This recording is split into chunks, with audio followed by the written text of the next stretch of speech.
Royal ನೇವಿಯ F-35B fighter jet ಕಳೆದ 2 ವಾರಗಳಿಂದ ಕೇರಳದಲ್ಲಿಯೇ ನಿಂತಿದೆ. ಇದೀಗ ಇದನ್ನ ಏರ್ ಲಿಫ್ಟ್ ಮಾಡೋದೇ ಕೊನೆ ಆಯ್ಕೆಯಾಗಿದೆ. ಹಾಗಾದ್ರೆ ಏರ್ ಲಿಫ್ಟ್ ಪ್ರಕ್ರಿಯೆ ಹೇಗಿರುತ್ತೆ ಬನ್ನಿ ನೋಡೋಣ.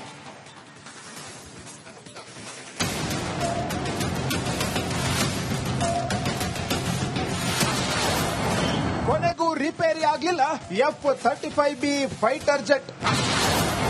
ಬ್ರಿಟಿಷ್ ಯುದ್ಧ ವಿಮಾನ ಏರ್ ಲಿಫ್ಟ್ಗೆ ತಯಾರಿ. ಜಗತ್ತಿನ ಅತ್ಯಂತ ದುಬಾರಿ ಯುದ್ಧ ವಿಮಾನಗಳಲ್ಲಿ ಬ್ರಿಟಿಷ್ನ F-35B ಕೂಡ ಒಂದು. ಇಂಥ ಫೈಟರ್ ಜೆಟ್ ಕಳೆದ 19 ದಿನಗಳಿಂದ ಕೇರಳದ ತಿರುವನಂತಪುರಂನ ಅಂತಾರಾಷ್ಟ್ರೀಯ ವಿಮಾನ ನಿಲ್ದಾಣದಲ್ಲಿ ನಿಂತಲ್ಲೇ ನಿಂತಿದೆ.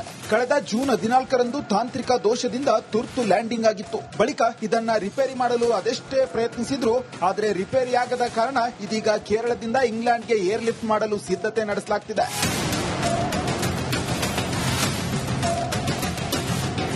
ಎಷ್ಟೇ ಪ್ರಯತ್ನಿಸಿದರೂ ಈ ಅತ್ಯಾಧುನಿಕ ಯುದ್ಧ ವಿಮಾನದ ರಿಪೇರಿ ಸಾಧ್ಯವಾಗಲಿಲ್ಲ. ಹೀಗಾಗಿ ಇಂಗ್ಲೆಂಡ್ಗೆ ಭಾರತದ C-17 ಗ್ಲೋಬ್ ಮಾಸ್ಟರ್ ಸಾರಿಗೆ ವಿಮಾನದಲ್ಲಿ ಫೈಟರ್ ಜೆಟ್ ಅನ್ನ ಏರ್ ಲಿಫ್ಟ್ ಮಾಡಲು ತಯಾರಿ ನಡೆಸಲಾಗಿದೆ. ಯುದ್ಧ ವಿಮಾನದ ಕೆಲವು ಭಾಗಗಳನ್ನು ಬಿಡಿ ಬಿಡಿಯಾಗಿ ವಿಂಗಡಿಸಿ ತಿರುವನಂತಪುರಂದಿಂದ ಇಂಗ್ಲೆಂಡ್ಗೆ ಏರ್ ಲಿಫ್ಟ್ ಮಾಡಲಾಗುತ್ತೆ. ಈ ಯುದ್ಧ ವಿಮಾನದ ರೆಕ್ಕೆಗಳು ದೊಡ್ಡದಾಗಿದ್ದು C-17 ಗ್ಲೋಬ್ ಮಾಸ್ಟರ್ ವಿಮಾನದೊಳಗೆ ಹೋಗಲ್ಲ. ಹೀಗಾಗಿ ಫೈಟರ್ ಜೆಟ್ ಅನ್ನ ಬಿಡಿ ಬಿಡಿಯಾಗಿ ಏರ್ ಲಿಫ್ಟ್ ಮಾಡಬೇಕಾಗಿದೆ. ಬ್ರಿಟಿಷ್ ಬಳಿ ಇರುವ ಕೊನೆಯ ಆಯ್ಕೆ ಇದೊಂದೇ ಆಗಿದೆ.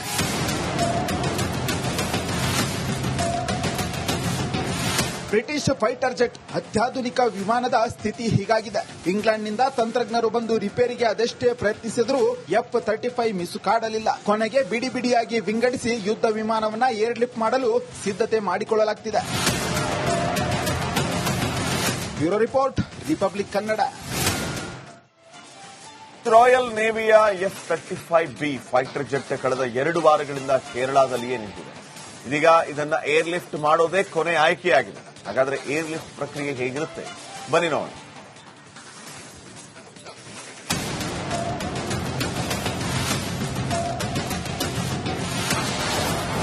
ಕೊನೆಗೂ ರಿಪೇರಿ ಆಗಲಿಲ್ಲ F-35B ಫೈಟರ್ ಜೆಟ್. ಬ್ರಿಟಿಷ್ ಯುದ್ಧ ವಿಮಾನ ಏರ್ ಲಿಫ್ಟ್ಗೆ ತಯಾರಿ. ಜಗತ್ತಿನ ಅತ್ಯಂತ ದುಬಾರಿ ಯುದ್ಧ ವಿಮಾನಗಳಲ್ಲಿ ಬ್ರಿಟಿಷ್ನ F-35B ಕೂಡ ಒಂದು. ಇಂಥ ಫೈಟರ್ ಜೆಟ್ ಕಳೆದ 19 ದಿನಗಳಿಂದ ಕೇರಳದ ತಿರುವನಂತಪುರಂನ ಅಂತಾರಾಷ್ಟ್ರೀಯ ವಿಮಾನ ನಿಲ್ದಾಣದಲ್ಲಿ ನಿಂತಲ್ಲೇ ನಿಂತಿದೆ. ಕಳೆದ ಜೂನ್ 14ರಂದು ತಾಂತ್ರಿಕ ದೋಷದಿಂದ ತುರ್ತು ಲ್ಯಾಂಡಿಂಗ್ ಆಗಿತ್ತು. ಬಳಿಕ ಇದನ್ನ ರಿಪೇರಿ ಮಾಡಲು ಅದೆಷ್ಟೇ ಪ್ರಯತ್ನಿಸಿದ್ರು ಆದರೆ ರಿಪೇರಿಯಾಗದ ಕಾರಣ ಇದೀಗ ಕೇರಳದಿಂದ ಇಂಗ್ಲೆಂಡ್ಗೆ ಏರ್ ಲಿಫ್ಟ್ ಮಾಡಲು ಸಿದ್ಧತೆ ನಡೆಸಲಾಗುತ್ತಿದೆ.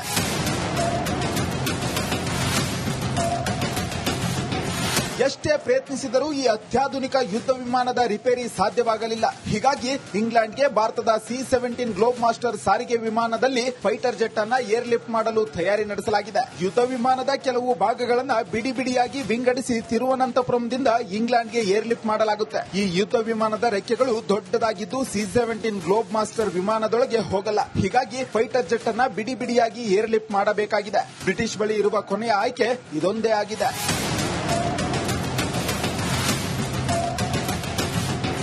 ಬ್ರಿಟಿಷ್ ಫೈಟರ್ ಜೆಟ್ ಅತ್ಯಾಧುನಿಕ ವಿಮಾನದ ಸ್ಥಿತಿ ಹೀಗಾಗಿದೆ.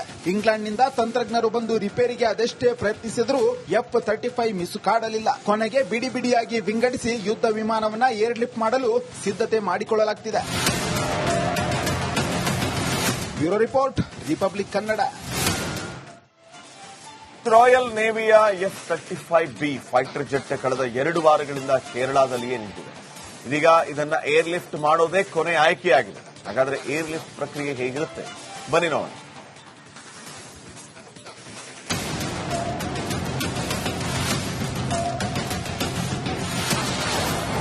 ಕೊನೆಗೂ ರಿಪೇರಿ ಆಗಲಿಲ್ಲ F-35B ಫೈಟರ್ ಜೆಟ್. ಬ್ರಿಟಿಷ್ ಯುದ್ಧ ವಿಮಾನ ಏರ್ ಲಿಫ್ಟ್ಗೆ ತಯಾರಿ. ಜಗತ್ತಿನ ಅತ್ಯಂತ ದುಬಾರಿ ಯುದ್ಧ ವಿಮಾನಗಳಲ್ಲಿ ಬ್ರಿಟಿಷ್ನ F-35B ಕೂಡ ಒಂದು. ಇಂಥ ಫೈಟರ್ ಜೆಟ್ ಕಳೆದ 19 ದಿನಗಳಿಂದ ಕೇರಳದ ತಿರುವನಂತಪುರಂನ ಅಂತಾರಾಷ್ಟ್ರೀಯ ವಿಮಾನ ನಿಲ್ದಾಣದಲ್ಲಿ ನಿಂತಲ್ಲೇ ನಿಂತಿದೆ.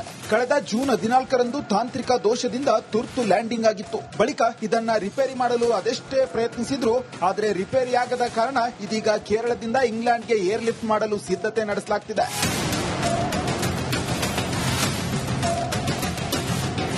ಎಷ್ಟೇ ಪ್ರಯತ್ನಿಸಿದರೂ ಈ ಅತ್ಯಾಧುನಿಕ ಯುದ್ಧ ವಿಮಾನದ ರಿಪೇರಿ ಸಾಧ್ಯವಾಗಲಿಲ್ಲ. ಹೀಗಾಗಿ ಇಂಗ್ಲೆಂಡ್ಗೆ ಭಾರತದ C-17 ಗ್ಲೋಬ್ ಮಾಸ್ಟರ್ ಸಾರಿಗೆ ವಿಮಾನದಲ್ಲಿ ಫೈಟರ್ ಜೆಟ್ ಅನ್ನ ಏರ್ ಲಿಫ್ಟ್ ಮಾಡಲು ತಯಾರಿ ನಡೆಸಲಾಗಿದೆ. ಯುದ್ಧ ವಿಮಾನದ ಕೆಲವು ಭಾಗಗಳನ್ನು ಬಿಡಿ ಬಿಡಿಯಾಗಿ ವಿಂಗಡಿಸಿ ತಿರುವನಂತಪುರಂದಿಂದ ಇಂಗ್ಲೆಂಡ್ಗೆ ಏರ್ ಲಿಫ್ಟ್ ಮಾಡಲಾಗುತ್ತೆ. ಈ ಯುದ್ಧ ವಿಮಾನದ ರೆಕ್ಕೆಗಳು ದೊಡ್ಡದಾಗಿದ್ದು C-17 ಗ್ಲೋಬ್ ಮಾಸ್ಟರ್ ವಿಮಾನದೊಳಗೆ ಹೋಗಲ್ಲ. ಹೀಗಾಗಿ ಫೈಟರ್ ಜೆಟ್ ಅನ್ನ ಬಿಡಿ ಬಿಡಿಯಾಗಿ ಏರ್ ಲಿಫ್ಟ್ ಮಾಡಬೇಕಾಗಿದೆ. ಬ್ರಿಟಿಷ್ ಬಳಿ ಇರುವ ಕೊನೆಯ ಆಯ್ಕೆ ಇದೊಂದೇ ಆಗಿದೆ.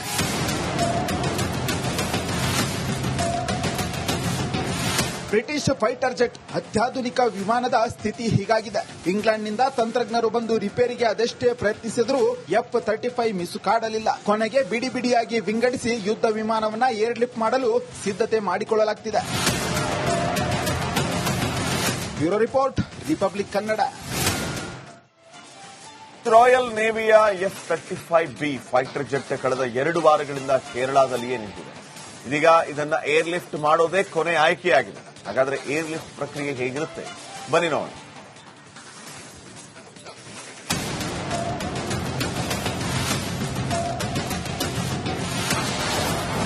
ಕೊನೆಗೂ ರಿಪೇರಿ ಆಗಲಿಲ್ಲ F-35B ಫೈಟರ್ ಜೆಟ್. ಬ್ರಿಟಿಷ್ ಯುದ್ಧ ವಿಮಾನ ಏರ್ ಲಿಫ್ಟ್ಗೆ ತಯಾರಿ. ಜಗತ್ತಿನ ಅತ್ಯಂತ ದುಬಾರಿ ಯುದ್ಧ ವಿಮಾನಗಳಲ್ಲಿ ಬ್ರಿಟಿಷ್ನ F-35B ಕೂಡ ಒಂದು. ಇಂಥ ಫೈಟರ್ ಜೆಟ್ ಕಳೆದ 19 ದಿನಗಳಿಂದ ಕೇರಳದ ತಿರುವನಂತಪುರಂನ ಅಂತಾರಾಷ್ಟ್ರೀಯ ವಿಮಾನ ನಿಲ್ದಾಣದಲ್ಲಿ ನಿಂತಲ್ಲೇ ನಿಂತಿದೆ.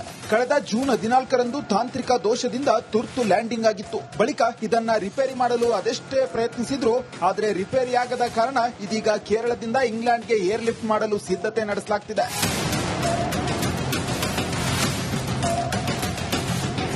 ಎಷ್ಟೇ ಪ್ರಯತ್ನಿಸಿದರೂ ಈ ಅತ್ಯಾಧುನಿಕ ಯುದ್ಧ ವಿಮಾನದ ರಿಪೇರಿ ಸಾಧ್ಯವಾಗಲಿಲ್ಲ. ಹೀಗಾಗಿ ಇಂಗ್ಲೆಂಡ್ಗೆ ಭಾರತದ C-17 ಗ್ಲೋಬ್ ಮಾಸ್ಟರ್ ಸಾರಿಗೆ ವಿಮಾನದಲ್ಲಿ ಫೈಟರ್ ಜೆಟ್ ಅನ್ನ ಏರ್ ಲಿಫ್ಟ್ ಮಾಡಲು ತಯಾರಿ ನಡೆಸಲಾಗಿದೆ. ಯುದ್ಧ ವಿಮಾನದ ಕೆಲವು ಭಾಗಗಳನ್ನು ಬಿಡಿ ಬಿಡಿಯಾಗಿ ವಿಂಗಡಿಸಿ ತಿರುವನಂತಪುರಂದಿಂದ ಇಂಗ್ಲೆಂಡ್ಗೆ ಏರ್ ಲಿಫ್ಟ್ ಮಾಡಲಾಗುತ್ತೆ. ಈ ಯುದ್ಧ ವಿಮಾನದ ರೆಕ್ಕೆಗಳು ದೊಡ್ಡದಾಗಿದ್ದು C-17 ಗ್ಲೋಬ್ ಮಾಸ್ಟರ್ ವಿಮಾನದೊಳಗೆ ಹೋಗಲ್ಲ. ಹೀಗಾಗಿ ಫೈಟರ್ ಜೆಟ್ ಅನ್ನ ಬಿಡಿ ಬಿಡಿಯಾಗಿ ಏರ್ ಲಿಫ್ಟ್ ಮಾಡಬೇಕಾಗಿದೆ. ಬ್ರಿಟಿಷ್ ಬಳಿ ಇರುವ ಕೊನೆಯ ಆಯ್ಕೆ ಇದೊಂದೇ ಆಗಿದೆ.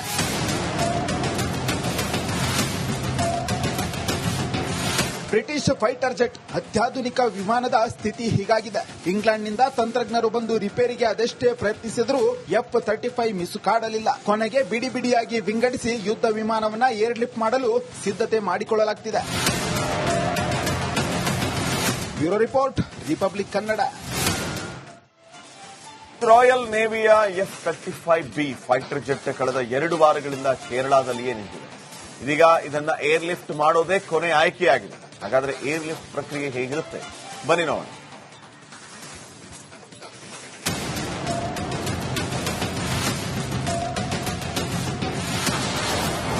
ಕೊನೆಗೂ ರಿಪೇರಿ ಆಗಲಿಲ್ಲ F-35B ಫೈಟರ್ ಜೆಟ್. ಬ್ರಿಟಿಷ್ ಯುದ್ಧ ವಿಮಾನ ಏರ್ ಲಿಫ್ಟ್ಗೆ ತಯಾರಿ. ಜಗತ್ತಿನ ಅತ್ಯಂತ ದುಬಾರಿ ಯುದ್ಧ ವಿಮಾನಗಳಲ್ಲಿ ಬ್ರಿಟಿಷ್ನ F-35B ಕೂಡ ಒಂದು. ಇಂಥ ಫೈಟರ್ ಜೆಟ್ ಕಳೆದ 19 ದಿನಗಳಿಂದ ಕೇರಳದ ತಿರುವನಂತಪುರಂನ ಅಂತಾರಾಷ್ಟ್ರೀಯ ವಿಮಾನ ನಿಲ್ದಾಣದಲ್ಲಿ ನಿಂತಲ್ಲೇ ನಿಂತಿದೆ. ಕಳೆದ ಜೂನ್ 14ರಂದು ತಾಂತ್ರಿಕ ದೋಷದಿಂದ ತುರ್ತು ಲ್ಯಾಂಡಿಂಗ್ ಆಗಿತ್ತು. ಬಳಿಕ ಇದನ್ನ ರಿಪೇರಿ ಮಾಡಲು ಅದೆಷ್ಟೇ ಪ್ರಯತ್ನಿಸಿದ್ರು ಆದರೆ ರಿಪೇರಿಯಾಗದ ಕಾರಣ ಇದೀಗ ಕೇರಳದಿಂದ ಇಂಗ್ಲೆಂಡ್ಗೆ ಏರ್ ಲಿಫ್ಟ್ ಮಾಡಲು ಸಿದ್ಧತೆ ನಡೆಸಲಾಗುತ್ತಿದೆ.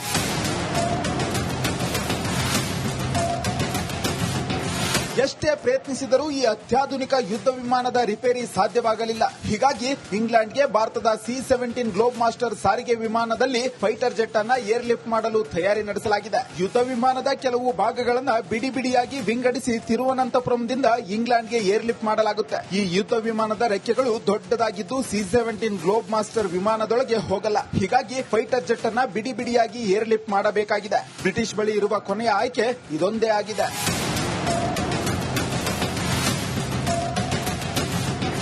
ಬ್ರಿಟಿಷ್ ಫೈಟರ್ ಜೆಟ್ ಅತ್ಯಾಧುನಿಕ ವಿಮಾನದ ಸ್ಥಿತಿ ಹೀಗಾಗಿದೆ. ಇಂಗ್ಲೆಂಡ್ನಿಂದ ತಂತ್ರಜ್ಞರು ಬಂದು ರಿಪೇರಿಗೆ ಅದೆಷ್ಟೇ ಪ್ರಯತ್ನಿಸಿದರೂ F-35 ಮಿಸುಕಾಡಲಿಲ್ಲ. ಕೊನೆಗೆ ಬಿಡಿ ಬಿಡಿಯಾಗಿ ವಿಂಗಡಿಸಿ ಯುದ್ಧ ವಿಮಾನವನ್ನ ಏರ್ ಲಿಫ್ಟ್ ಮಾಡಲು ಸಿದ್ಧತೆ ಮಾಡಿಕೊಳ್ಳಲಾಗುತ್ತಿದೆ. Bureau report, Republic Kannada.